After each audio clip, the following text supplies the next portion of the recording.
All right, we're into March, but as we're in the final push of winter, we are looking for those easy recipes that'll fill our tummies with delicious foods that don't take a lot of time. Joining us, as she does every Monday, is Shauna Thomas. Hi, Shauna. Good morning, Shauna. Good morning. Skillets, yes. some more skillets. Skillet meals. So, yes. Shauna, we know that March break, this is the last week for kids in school before the big holiday. And, you know, at March break, it's almost like everyone is tired at this point. So you've created some really simple meals. But what are your tips for families that are busy and are kind of just tired of making new, fresh meals every single day? Yeah, it's hard. I mean, we're at that point where we just need to make it through, right? Until we can get that fresh food, fresh Canadian produce and all of that stuff. So my big thing is plan for a leftover night, number one.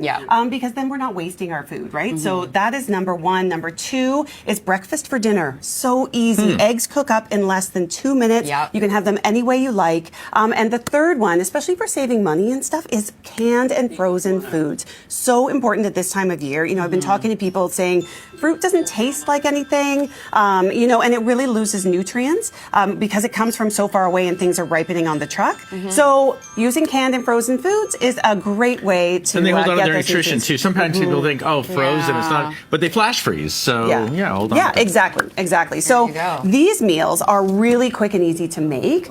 This one first is a honey apple skillet cake. It's actually more of a muffin recipe, so it's kind of a trickster because it's super easy to make. It just bakes right in the oven. So it is important that you use not necessarily a cast iron pan, but I like it because it makes this really nice crust on it. But there's not a lot of sugar in here, so you can see from the recipe is only half a cup of honey.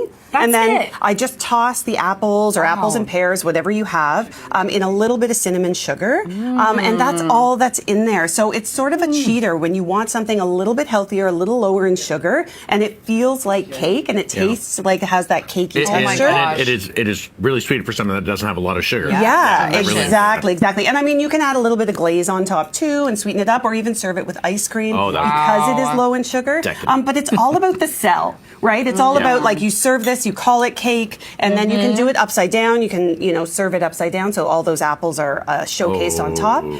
But this is a nice, easy recipe, and you put it in a 350-degree oven for about half an hour, and it bakes up beautifully. And you're right about the crisp around the skillet. Isn't that nice? So nice. Very beautiful. And moving on to dinner or perhaps leftovers, you've got a shrimp Orzo. Orzo. Yes. Or Orzo, whatever.